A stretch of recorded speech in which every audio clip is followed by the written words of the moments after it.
ಅವಾಗ ಮುಗ್ಧವಾಗಿ ಏನ್ ಹೇಳಿದ್ರು ಕೇಳಿಸ್ಕೊಂಡ್ಬಿಡ್ತಿದ್ರಿ. ಇವಾಗ ಏನ್ ಹೇಳಿದ್ರು ಅಳೆದು ಅದನ್ನ ತೂಗ್ತೀರಾ. ಅದು ಸರಿನೋ ತಪ್ಪೋ ಹೇಗೆ ನನ್ ಮಾಡ್ತೀನಿ, ನಾನು ಮಾಡೇ ಮಾಡ್ತೀನಿ ಅಂದ್ಮೇಲೆ ಅದನ್ನ ಮಾಡ್ಲಾ ಬೇಡವಾ ಎಲ್ಲ ಡಿಸಿಷನ್ ತಗೊಳ್ಳೋ. ಇವಾಗ ಯಾರು ಗಾಡ್ ಫಾದರ್ ನಿಮ್ಗೆ ಇಂಡಸ್ಟ್ರಿಗೆ? ಅದೇ ಈಗ ಹೇಳದ್ನಲ್ಲ, ಈಗ ನನ್ಗೆ ಮೀಡಿಯಾದವರೇ ಗಾಡ್ ಫಾದರ್ ಆಗ್ಬೇಕೀಗ. ನಿಜವಾಗ್ಲೂ ಮೀಡಿಯಾನೇ ಗಾಡ್ ಫಾದರ್ ಆಗ್ಬೇಕು. ಮುಂಚೆ ಅಂದ್ರೆ ಈಗ ಫ್ಯಾಮಿಲಿ ಇರ್ತಿತ್ತು, ಅವ್ರು ಹೇಳಿದ್ದು ಮತ್ತೆ ಈ ಮ್ಯಾನೇಜರ್ಗಳು ಹೇಳಿದ್ದೆ ಒಂದು ಇರ್ತಾಯ್ತು ನನ್ನ ತಲೆಯಲ್ಲಿ. ಈಗ ಹಂಗಲ್ಲ, ಈಗ ಮೀಡಿಯಾ ವಿತ್ ಸೋಷಿಯಲ್ ಮೀಡಿಯಾ ಇವರೇ ಗಾಡ್ ಫಾದರ್. ಬಟ್ ನಿಮ್ಮ ಯಜಮಾನ್ರು ಸಪೋರ್ಟ್ ಇದೆ. ಇದೆ ಇದೆ.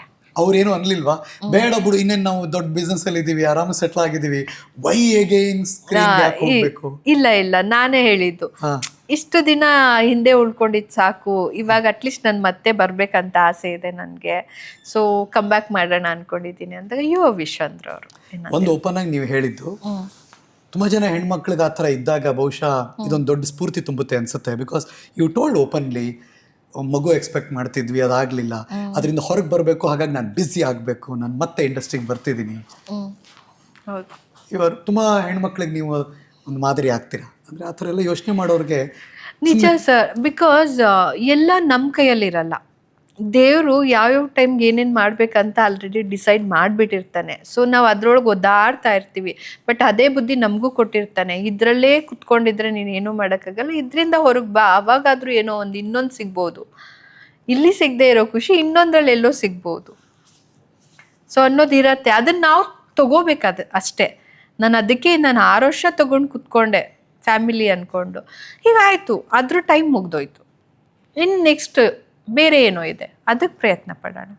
ಸೊ ಅದರಿಂದ ಹೆಜ್ಜೆ ಇಡೋಣ, ಅದರಿಂದ ಇನ್ನೂ ಏನೇನೋ ಸಿಗ್ಬೋದೇನೋ ಹೇಳೋಕ್ಕಾಗಲ್ಲ. ಬಟ್ ಆದರೂ ಗಟ್ಟಿ ಮನಸ್ಸು ಚೆನ್ನಾಗಿ ಮಾಡಿದ್ದೀರಾ, ಫರ್ಮ್ ಆಗಿ. ನನ್ನ ಪ್ರಕಾರ ತುಂಬ ಟೈಮ್ ತೊಗೊಂಡಿದ್ದೀರಾ. ಹೌದು, ಬಟ್ ಅದು ಮಾಡಿದ್ದೀರಾ. ಅದಕ್ಕೆ ಬಿಕಾಸ್ ಇವತ್ತು ನೀವು ಕೂತು ಅಷ್ಟು ಜಾಲಿಯಾಗಿ ನಗ್ನಗ್ತಾ ಇರ್ಬೋದೇನೋ, ಬಟ್ ಅದನ್ನ ತುಂಬಾ ಚೆನ್ನಾಗಿ ಸ್ಟ್ರೀಮ್ ಲೈನ್ ಮಾಡಿಕೊಂಡು ಮನಸ್ಸಲ್ಲಿ, ಫ್ಯಾಮಿಲಿಯಲ್ಲಿ ಫೈನಲಿ ಒಂದು ಫರ್ಮ್ ಡಿಸಿಷನ್ ಬರಬೇಕಾದ್ರೆ ಈಸಿ ಇರಲ್ಲ ಅದು. ಖಂಡಿತ ಖಂಡಿತ. ಅಪ್ಪ ಅಮ್ಮ ಎಲ್ಲ ಏನಂತಾರೆ? ನಮ್ಮ ಪಪ್ಪ ಇಲ್ಲ, ನಾ ಚಿಕ್ಕ ಮಕ್ಕಳಿದ್ದಾಗಲೇ ಹೋಗಿದ್ರು. ಸೊ ಅಮ್ಮ ಇದ್ದಾರೆ.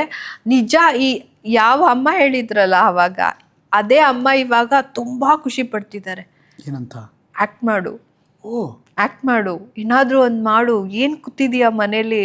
ನಮ್ಮಮ್ಮನೇ ನನಗೆ ಇವಾಗ ಇನ್ಸ್ಪೈರ್ ಆಗ್ತಾ ಇದ್ದಾರೆ. ನಮ್ಮಮ್ಮನೇ ಏನಾದರೂ ಒಂದು ಮಾಡು ರಾಣಿ, ಮನೇಲಿ ಕುತ್ಕೋಬೇಡ, ಬಾ ಹೊರ್ಗಡೆ, ಬಾ ಹೊರ್ಗಡೆ, ನಿನ್ಗೆ ಆ ಟ್ಯಾಲೆಂಟ್ ಇದೆ, ಬಾ ಮತ್ತೆ ಸಿನಿಮಾ ಇಂಡಸ್ಟ್ರಿಗೆ ಬಾ.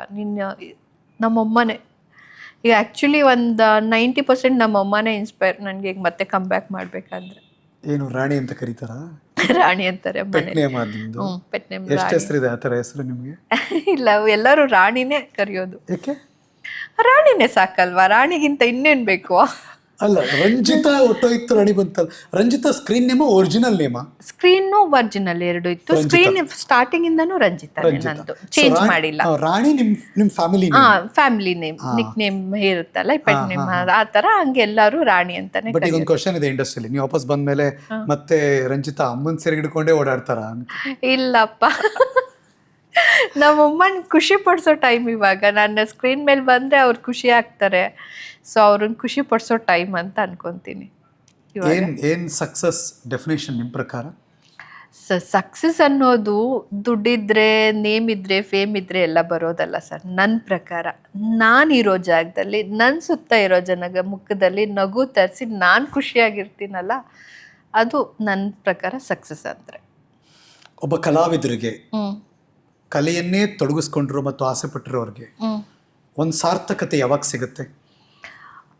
ಯಾವಾಗ ಅಂದರೆ, ಈಗ ನಾನೇ ಹೇಳಿದೆ, ಜನಗಳು ಎಷ್ಟು ಕೋಟಿ ಕೊಟ್ಟರು ನಮ್ಮನ್ನು ರೆಕಗ್ನೈಸ್ ಮಾಡಲ್ಲ. ನನ್ನ ಹತ್ರ ಕೋಟಿ ಇದೆ, ಬಾರಬ್ಬ, ನಾನು ಬೆಂಜಲ್ಲಿ ಬರ್ತೀನಿ, ನಾನು ಆಡಿಲ್ ಬರ್ತೀನಿ ಅಂದರೆ ಕೇರೇ ಮಾಡಲ್ಲ, ನೀನು ಯಾವುದ್ರಲ್ಲಿ ಬಂದು ಹೇಳಿದ್ರು. ಬಟ್ ಈ ಕಲಾವಿದರಿಗೆ ದೇವರು ಕೊಟ್ಟಿರೋ ವರ ಅಂತಲೇ ಹೇಳಬೇಕು.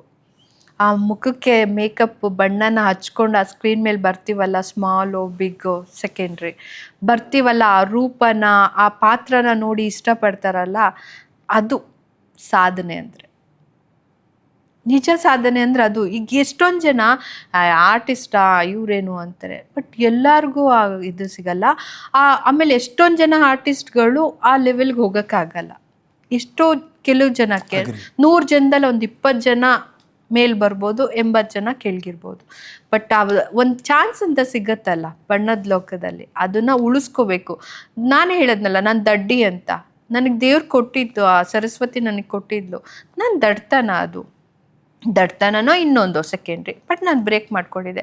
ಬಟ್ ಈಗ ನೆಕ್ಸ್ಟ್ ಅದನ್ನು ಉಳಿಸ್ಕೋಬೇಕು. ನನಗೊಂದು ಕಲಾವಿದೆ ಅನ್ನೋದನ್ನು ಕೊಟ್ಟಿದ್ದಾರೆ ದೇವರು ಅಂದಾಗ ನಾನು ಮತ್ತೆ ಅದನ್ನು ಉಳಿಸ್ಕೋಬೇಕು. ನನ್ನ ಸ್ಥಾನ ನಾನು ಕ್ರಿಯೇಟ್ ಮಾಡ್ಕೋಬೇಕು. ಯಾರು ನಿಮ್ಮ ಫೇವ್ರೇಟ್ ಆ್ಯಕ್ಟ್ರು ಆ್ಯಕ್ಟ್ರೆಸ್ ಎಲ್ಲ ಯಾರು? ನಾನು ನಿಜ ಹೇಳ, ನನಗೊಂದು ಹೊಸ ಹುಡುಗನು ಆ ಪಾತ್ರಕ್ಕೆ ಜೀವ ತುಂಬಿದ್ದಾನೆ ಅಂದರೆ ನನ್ನ ಫೇವ್ರೇಟ್ ಅವನು. ಓ, ಇಂಪ್ರೆಸ್ ಆಗ್ತೀನಿ ನಾನು ಇಂಥವರೇ ಆಗ್ಬೇಕು ಹಿಂಗೆ ಅಂತ ಏನಿಲ್ಲ. ಕಾದಲ್ಕೊಂಡೇನು ಧನುಷ್ ಅವರು, ನನ್ಗೆ ಆ ಮೂವಿ ನೋಡಿ ಅವ್ರು ಯಾರು ಅಂತಲೇ ಗೊತ್ತಿರಲಿಲ್ಲ. ಇಷ್ಟು ಇಂಪ್ರೆಸ್ ಆಯ್ತಂದರೆ ಎಂಥ ಆರ್ಟಿಸ್ಟ್ ಅಪ್ಪ ಇವರು. ಅವ್ನ ರೂಪ, ಅವ್ರ ಪರ್ಸ್ನಾಲಿಟಿ ಏನು ಬೇಡ, ಆ ಪಾತ್ರಕ್ಕೆ ಆ ಹುಡುಗ ಪರ್ಫೆಕ್ಟ್ ಅನ್ಸಿದ್ದಾನಲ್ಲ, ಅವ್ರು ತುಂಬ ಇಷ್ಟ ಆದರು. ವಿಕ್ರಮ್ ಅವರು, ತಮಿಳ್ ವಿಕ್ರಮ್ ಅವರು ತುಂಬ ಇಷ್ಟ. ಅಂದ್ರೆ ಅಂತಂಥ ಪಾತ್ರಗಳು ಮಾಡ್ತಾರೆ. ಆ ಪಾತ್ರ ಮಾಡಿದಾಗ ಅದು ಅವರೇ ಆಗಿಬಿಡ್ತಾರೆ. ಕನ್ನಡದಲ್ಲಿ ಆ್ಯಸ್ ಯೂಶುವಲ್ ಅಪ್ಪಾಜಿ, ನಮ್ಮ ಎಲ್ಲ ದೊಡ್ಡ ದೊಡ್ಡ ಕಲಾವಿದ್ರು ನಿಜವಾದ ಒಳ್ಳೆ ಕಲಾವಿದ್ರುಗಳು. ಅವ್ರ ಮುಂದೆ ನಾವುಗಳಿಗೆ ಏನೂ ಅಲ್ಲ. ನಿಮ್ಮ ಟ್ರೆಂಡ್ ಅಂದ್ರೆ 2000 ಆದ್ಮೇಲೆ ಬಂದಿರೋರಲ್ಲ, ದುನಿಯಾ ವಿಜಯ್ ಸರ್ ಇಷ್ಟ ಆಗ್ತಾರೆ ನನಗೆ ತುಂಬ. ಸುದೀಪ್ ಸರ್ ಇಷ್ಟ ಆಗ್ತಾರೆ. ದರ್ಶನ್ ಅವರು ಆ್ಯಸ್ ಯೂಶುವಲ್ ಅವ್ರ ಒಂದು ಸರೌಂಡಿಂಗ್ ತುಂಬ ಚೆನ್ನಾಗಿದೆ. ಹೆಣ್ಮಕ್ಳು ಪೈಕಿ ನನಗೆ ರಚಿತಾ ತುಂಬ ಇಷ್ಟ ಆಗ್ತಾರೆ. ರಚಿತಾರಾಮ್ ಅವ್ರು ಹೇಗೆ ಅಂದರೆ ಒಬ್ಬ ಕಲಾವಿದೆ ಆಗಿನೂ ಒಳ್ಳೆ ಇದಿದೆ ಅವ್ರಿಗೆ, ಜನರಲ್ ಆಗೂ ಅಷ್ಟೇ ಫ್ರೆಂಡ್ಲಿ ನೇಚರ್ ಇದೆ ಅಂತ ಅನ್ಸುತ್ತೆ. ಮೀಟ್ ಮಾಡಿಲ್ಲ ನಾನು. ಹೌದು, ಹೌದಾ? ಮೀಟ್ ಮಾಡಿಲ್ಲ. ಅವ್ರು ತುಂಬ ಇಷ್ಟ ಆಗ್ತಾರೆ. ಅವ್ರು ಕ್ಯಾರಿ ಮಾಡ್ತಿರೋ ರೀತಿ ಇವಾಗ ಅದು ತುಂಬ ಇಷ್ಟ ಆಗತ್ತೆ ನನಗೆ. ನೀವೇನಾದ್ರೂ ಪ್ರೊಡಕ್ಷನ್ ಮಾಡಬೇಕು ಅಂತಿದ್ಯಾ? ಈಗ ಬೇಡ ಸರ್. ಈಗ ಇಂಡಸ್ಟ್ರಿ ತುಂಬ ಎತ್ತರಕ್ಕೆ ಹೋಗಿದೆ. ಅದು ತುಂಬ ಖುಷಿ. ಎತ್ತರಕ್ಕೆ ಹೋಗಿರೋದು ತುಂಬಾನೇ ಖುಷಿ. ಸೊ ಬಟ್ ಅಷ್ಟು ರೀಚ್ ಆಗೋತ್ತಿಗೆ ಹೆಂಗಾಗಿದೆ ಅಂದರೆ, ಈಗ OTT ಅವೆಲ್ಲ ಬಂದ್ಬಿಟ್ಟು ದೊಡ್ಡ ಸಿನಿಮಾಗೂ ಒಂದು ಇದಿರಲ್ಲ, ಚಿಕ್ಕ ಸಿನಿಮಾ ಮಾಡಿದವ್ರಿಗೂ ಅದು ಡಿಫ್ರೆನ್ಸಿಯೇಷನ್ ಏನು ಗೊತ್ತಾಗ್ತಾ ಇಲ್ಲ. ಅದು ಇವಾಗ ಪ್ಯಾನ್ ಇಂಡಿಯಾ ಆಗಿದೆ. ಅದು ಹೆಂಗಾಗಿದೆ ಅಂದರೆ ಒಂಥರ ವಾರ್ ಥರ ನಡೀತಾ ಇದೆ ಅನ್ನಿಸ್ತಾ ಇದೆ. ನಿಜನ ಸುಳ್ಳು ನನ್ಗನ್ಸಿರೋದು ಸರ್, ಅದು ಒಂಥರ ವಾರ್ ಥರ.